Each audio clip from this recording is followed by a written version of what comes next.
Hey guys, today I'm here with Steven. I think a lot of you already know about him, and basically he's going to tell us how he became such a successful immersion learner. And so first, Steven, can you just tell us a little bit about yourself and how you came to find out and start immersion learning to begin with? Yeah, sure, no problem. I just turned 29 years old. I'm from Germany. I think a lot of people already know it and probably can hear it from my English. How did I find out about immersion learning? Basically, I'm speaking English right now. I learned English as most kids in school a little bit, but I still was bad at it once I got out of school. And the rest I learned through immersion. I found a topic I was interested in, and every day I spent a lot of time reading about it and listening to it in English. And after, I think, 6 years was the first time I spoke. And that's the first video on my channel. Dang. And otherwise, only immersion.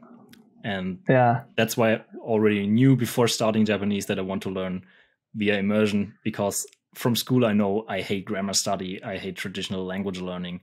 So I have to get it out of the way as fast as possible so I can go to immersion and get the fun. So it was like in your 20s that you learned English then? It was like... Yeah, school a little bit earlier. Just went through school, you didn't succeed with it then. You weren't really doing immersion at that time. And what would you say your English was like before you started immersion learning? I can give you a pretty good example. Like how much were you able to understand and stuff? Yeah, go on. Not a lot. When I was younger, I always bought collector's editions when games came out, and I bought one for Age of Mythology, and there was a book in it. And I just remember after I finished school, I tried reading it. It was about mythology, and I understood nothing. I couldn't even finish the first page, so I was really bad. Yeah.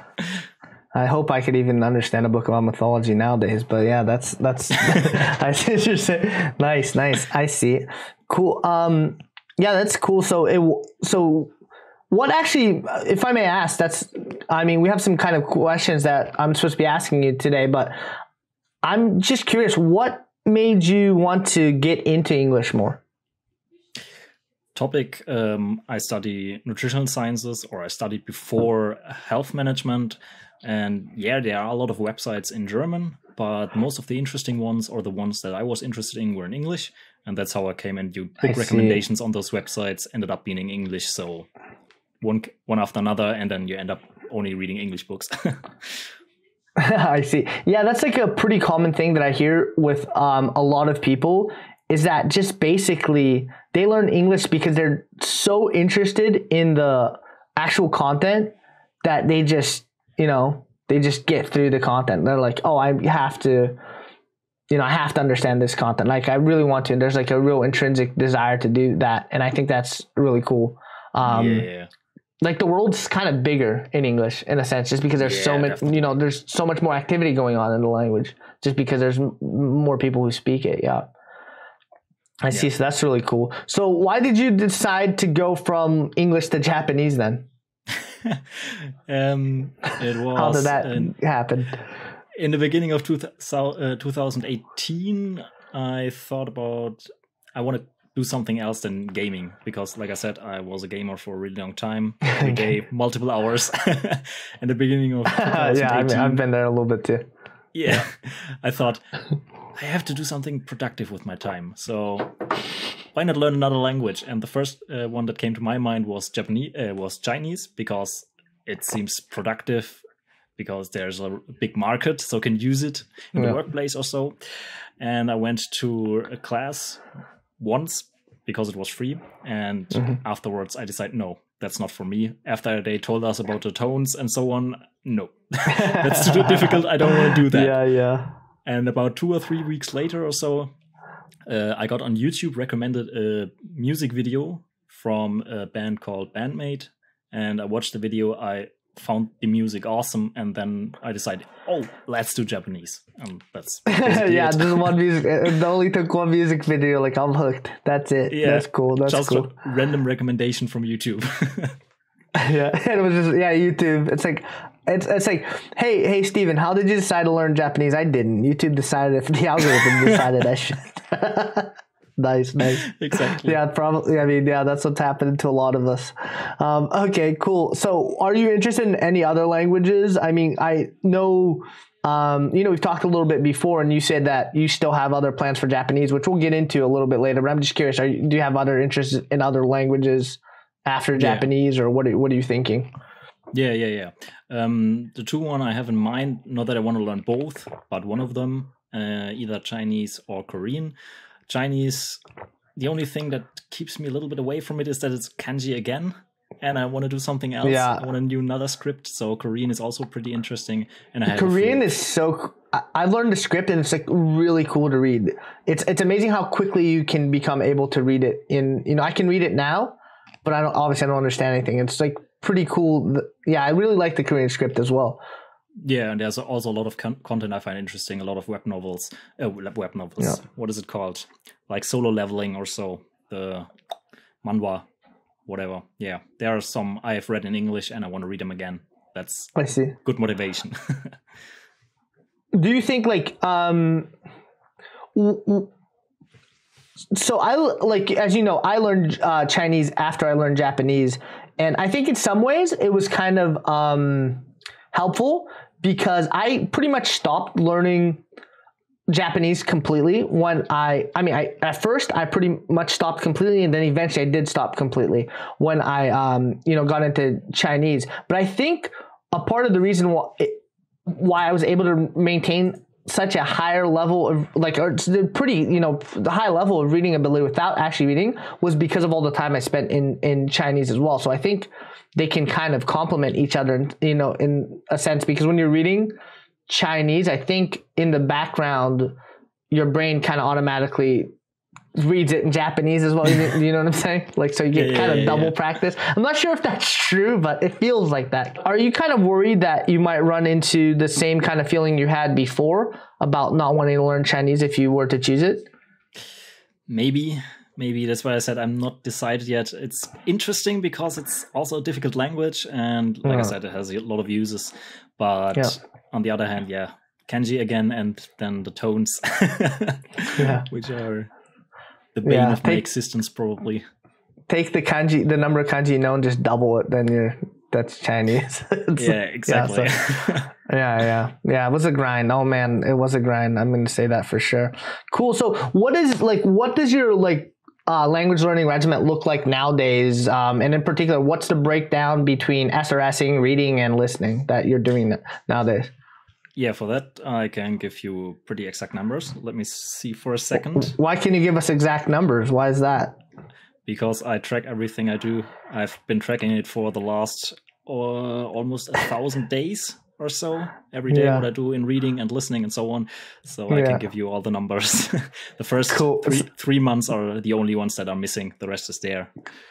Yeah, guys. So listen, Steven actually, I've talked to him a little bit before, so I knew that he did it, but he actually tracks all of his immersion data, and it's really cool. And keeps him accountable to what he's actually doing.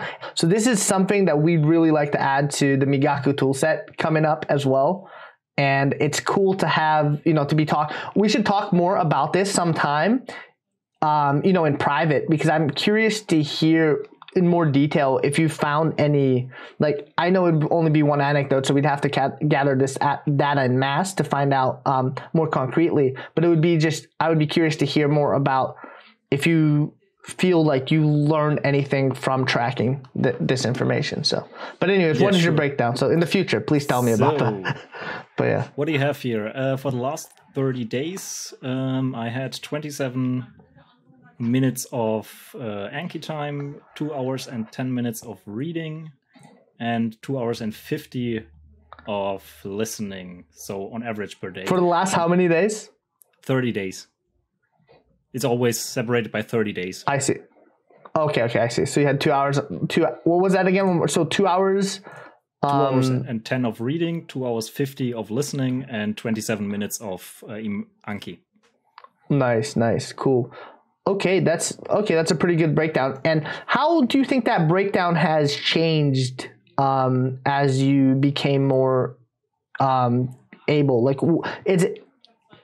like as you became more proficient in the language, did you notice that breakdown changing, or has it always been somewhat consistent?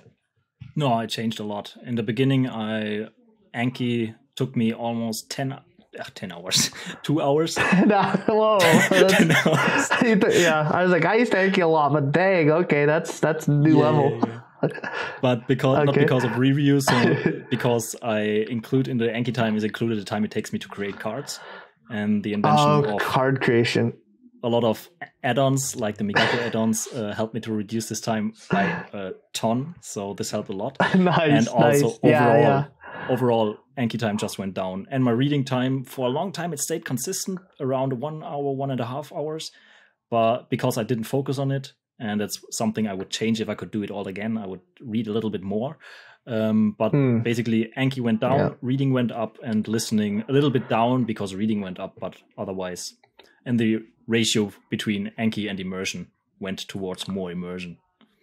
Yeah, I would agree with that. That's what more, that's what's going to actually lead you to fluency. Something that we're kind of, formulating now for our learning guides is the concept that how you actually increase your level in a language has a lot more to do with how many the terminology we use is zero target, right? Which means it's sentences with no new words in it. But I think you want to consume as many unique new zero target sentences, which are sentences that you're likely to understand fully, completely the meaning of. You want to just consume as many unique new sentences and parse words that well, used in a variety of different contexts. I think this is kind of the key to actually building fluency and building comfort in the language. And what can happen, and mind you, I fell victim to this myself. Luckily, I spent, I was pretty hardcore at times, so I still had a lot of immersion time, which I think saved me. But what can happen is that people can kind of lose, or maybe they don't even understand that, they can kind of lose focus and try to always be learning a new thing, you know what I mean? Rather than focusing on really consolidating the knowledge that they've built, particularly if you already have 10,000 or 15,000 vocabulary. You're pretty, when one approaches that amount of vocabulary, they're capable of being very fluent already if they just consolidate their knowledge. So yeah. The amount of words you already know and the amount of words you can use or you really have down, that's a difference, sure. Yeah, for sure. I was gonna ask you one more thing about that. So what was your new card count throughout your studies, and where is it at now? In the beginning, for the first 2 years, around 2 years, 25 cards a day. That's pretty consistent. Okay. Some days a little bit more, some days a little bit less. And then I went down to 15 for a while, 10. And right now I'm a little bit under 10 because I'm busy with my thesis, so I don't have a lot of time to create cards and so on. Of course. But it will probably go up afterwards a little bit. Depends on what I'm reading right now. So in reading itself, I don't find that many words anymore, so that's a problem, if you want to call it one. But no, that's a good thing. Yeah, obviously, because remember, you're improving just by reading. You're not, it doesn't matter if you're always making sure you're learning new words is not really, I don't think that's as important as making sure that you're just immersing and continuing to build that familiarity that we're talking about. What is your plan long term for Anki? Are you trying to, or SRSing in general, are you trying to continue that, or what do you think you're going to be doing? I'll probably continue. I don't know how long, but I still feel like the 30 minutes I put in every day I still get a benefit from them. Card creation itself, like I said, Migaku add-ons and so forth, doesn't take a lot of time. I can do it while I'm watching. I can do it while I'm reading in a few seconds. So I don't really mind. And it's not like I have to look up a ton of words. So I don't have to create a lot of cards anyway.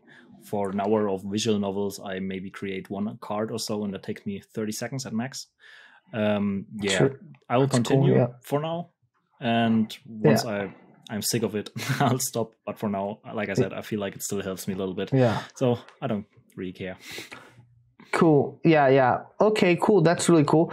And actually, the first time I heard about you was because I think this is how most people in the community know about you as well. And obviously there'll be a lot of people who haven't heard of you yet, but so Steven actually passed the JLPT, which, you know, is the Japanese language proficiency test, and the N1 level, which is the highest level, in 1.5 years, which is kind of unheard of. And I'm pretty sure this is like Saiko Kiroku, right? Like it's the record. It's like the record for anyone.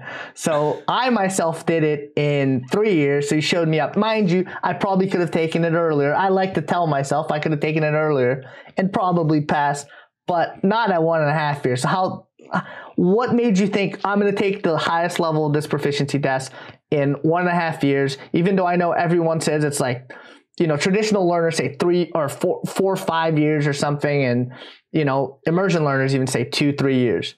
So what made you decide I'm going to do this in 1.5 years? And then how did you prepare for that, etc.? Like what did you do there?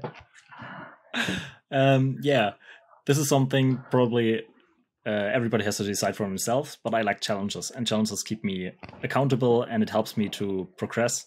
And it also keeps me motivated because I know I have a goal in the end. So once I started recording my stats, so after 3 months or so, I said to myself, okay, there is this JLPT. I've heard a lot about it. So why not set it as my goal? I know it's normally takes a lot longer, but I'm going to try it in 1.5 years because it fits in my schedule. And that's all there is to it. And I like certificates, so it's never bad to have something in hand. Did you kind of like graph your, you know, your words and know that you should be able to reach it within that time? Or were you kind of think of it in this sort of way? You're like, oh, I think if I continue at my current pace, I should be able to reach something, you know, the known words that would be required to take this test or something. Or how did you think about that? Yeah, exactly. Something along those lines. I tried to get my 10,000 Anki cards in those 1.5 years, and reading and listening the variation, I just whatever I felt like, but in overall I picked around 4,000 hours was my goal, and I reached 3,900 and something just on the day of the test. I think it's 3,928. Dang, if I remember exactly. Yeah, that's crazy. Yeah. So you're probably, and how long have you been learning now? Now I'm at just over 2.5 years. So are you, how many hours are you at? Oh, mind you, you're probably a lot busier now, like you were saying, than you were then. So in total? How many hours are you at now? Yeah, I'm just curious. In total? Yeah, in total. 1 second. And there's an extra 3 months of hours, right? That aren't counted. They are calculated based on what I can remember. I still remember in the first 3 months I did RTK, which took me about 3 hours a day in total. I see. And about 2 hours of immersion, so not that much. How many kanji did you do a day when you did RTK? I'm just curious. I didn't track, so I can't really remember. I just know I finished in 3 months. So around 25 or so. Okay. I guess it's only the first book, so 2,200 or so. I see. Okay, cool. And you did traditional, or did you do recognition? Which one did you do? Traditional. And it was hell. At least towards the end. I share your pain. Yeah, cool. Yeah. Okay. So how many hours are you at then? Right now, total with the calculations, like I said, 6,851. And out of those, 5,521 are pure immersion. And most of it listening, about 4,000 hours. Nice. Dang. Yeah. That's pretty good. Wow. Yeah, you'll be at 10,000 hours. You'll be a master by next year. I finally have more hours in Japanese than I have in Skyrim, so that's nice. Finally, yeah, you're approaching it. You're approaching it. Starting to get close to the same hours gaming. I see. Nice. Well, that's cool. So how did you prepare for it? Did you just do your regular immersion study, and when the test happened, you just took it, or like what did you do? Because I remember I personally reviewed a book before just to see, well, what is this test? Because it's quite different than I found, like the test. Although there were some, obviously after 3 years of immersion, it was easy, but there were definitely some areas that I like the grammar and stuff, especially on N1. Like you don't ever see some of the grammar that comes up in that. Like you might very rarely see it. So how did you prepare for that? I'm just curious. Yeah, pretty much I did immersion and so my normal schedule up until 1 month before the test. And like you said, I also bought 3 books in total. The last one, I can't remember the name. The Kanzen Master series, the Bumpo, Tokai, and then one where it contained 2 example tests, so you can just try it a little bit out. And I got through about half of both of the Kanzen Master books before the test, and I just went through them, read through it, and if there was something I didn't know, then I made an Anki card for it. But that's basically it. That's what I did as well. I just read through the book, and when there was grammar that was unfamiliar or either difficult, then I did an Anki card for it as well. And then when you took it, how did you feel when you took the test? Did you feel it was difficult, or what was your feeling towards it? The first part, the vocabulary and grammar part, was pretty easy. I finished it 20 minutes. No, wait a second. The test is in one time. I can't remember exactly. When I stopped the time... No, the first part was easy. The reading part was easy as well. And I finished 20 minutes before the time ran out. That's what I remember exactly. So over a year ago. I remember I did a similar thing. Like I actually fell asleep after the reading part because I finished it so far ahead of everyone. And I was like, oh, this is immersion learning. That's what I felt.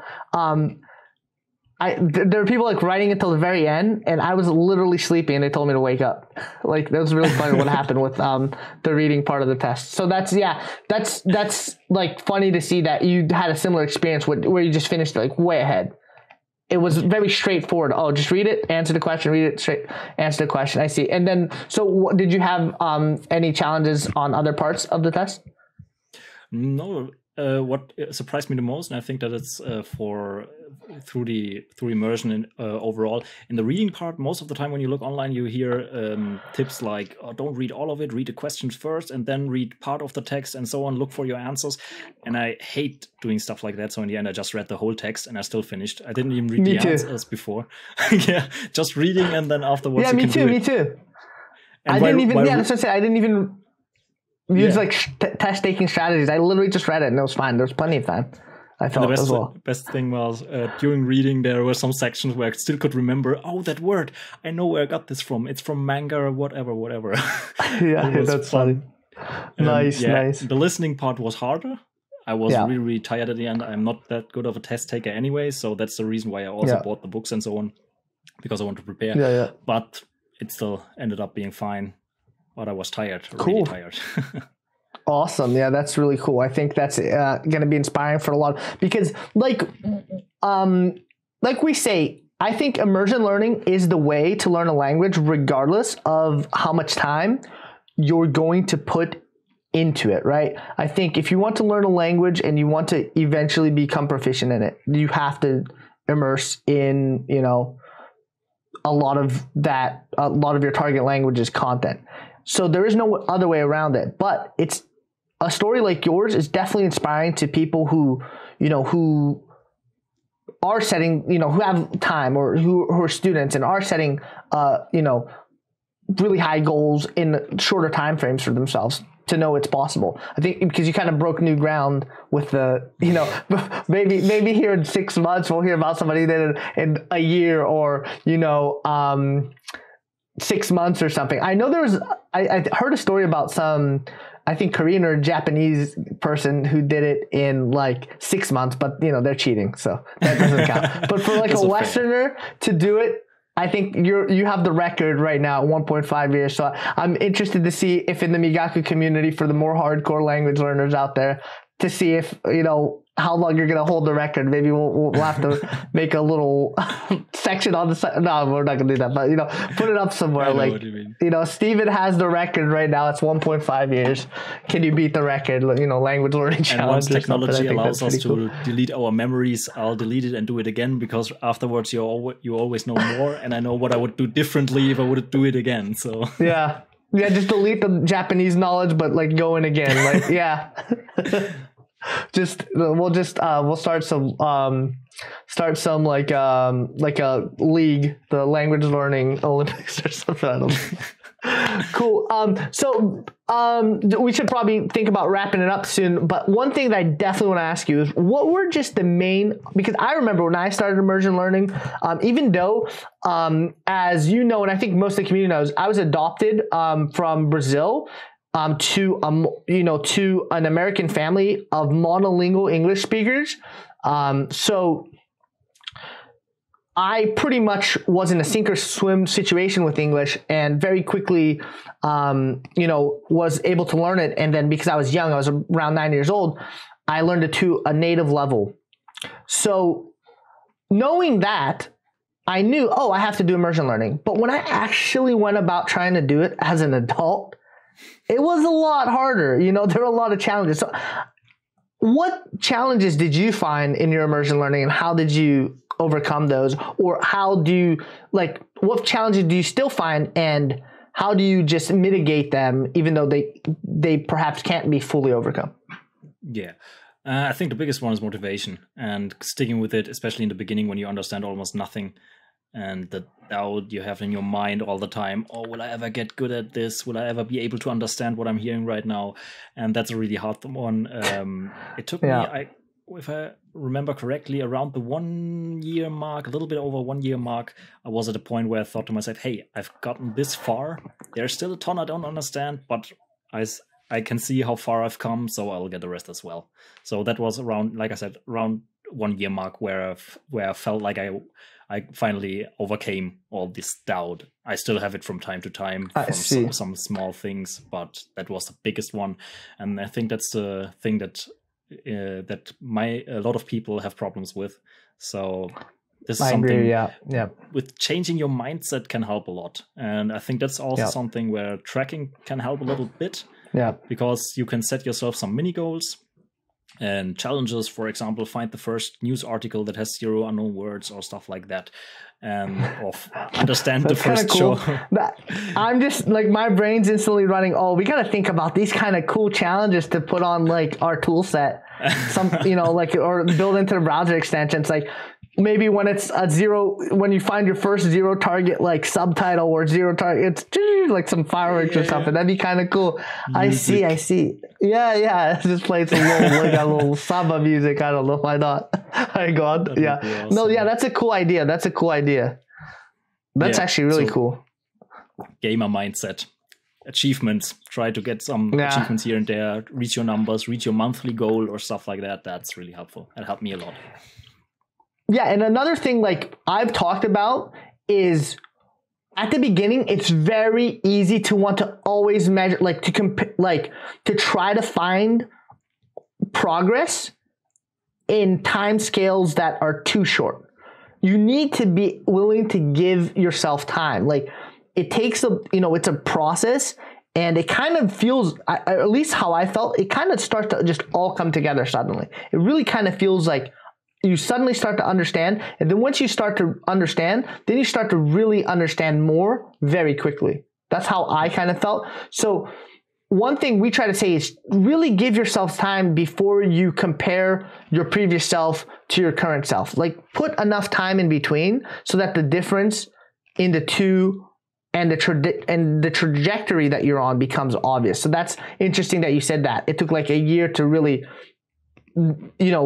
get over the feelings of doubt. And I would say the same. Yeah. I even though we both know that immersion learning works, we learned English using immersion learning, but the doubt is still there. That's what I'm saying. The doubt is still there, even if you know it works. So imagine if you're a monolingual English speaker or monolingual speaker of some language, it's a real challenge for it's an even bigger challenge for them, I feel. Yeah. So definitely. Just listen to Steven here, guys. You gotta give yourself some time. So what are your language learning goals going forward, and how can the audience hear more about you or follow you on social media? I don't know exactly. I know you have a YouTube channel. I don't know if you're on Twitter or whatever. What can they do to know more about you?